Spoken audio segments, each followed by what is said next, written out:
Hello. Today I'm going to be talking about something that several months ago I never would have expected to be talking about. That's right. I woke up one morning and suddenly it hit me. The Rise of Skywalker isn't such a bad movie after all. The sequels are known to be some of the most hated Star Wars content of all time, especially the latter two films.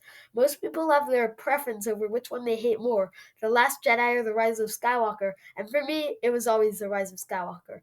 Until one day, I was thinking about it and realized, why was this movie getting so much hate? Why did I hate this movie? In the grand scheme of things, there are so many worse movies out there, and even within Star Wars itself, there are many worse movies. Some of these include Solo, the Clone Wars movie, and Revenge of the Sith. Meanwhile, The Rise of Skywalker has a fantastic story with truly astonishing acting and special effects, and delivers a thrilling film with great character development and very real consequences for the characters' actions.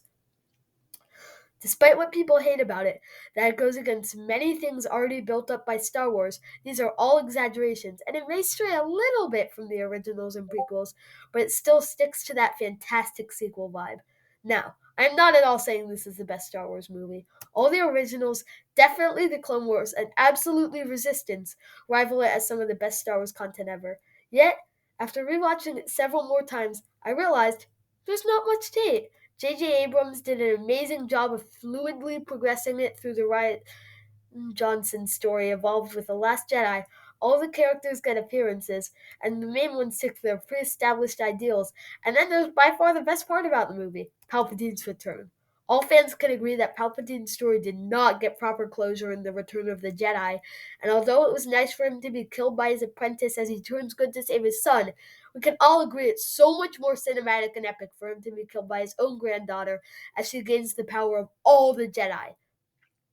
Exegol was by far one of the coolest planets we have ever seen in Star Wars, and seeing Palpatine with all the Sith spirits just made perfect sense.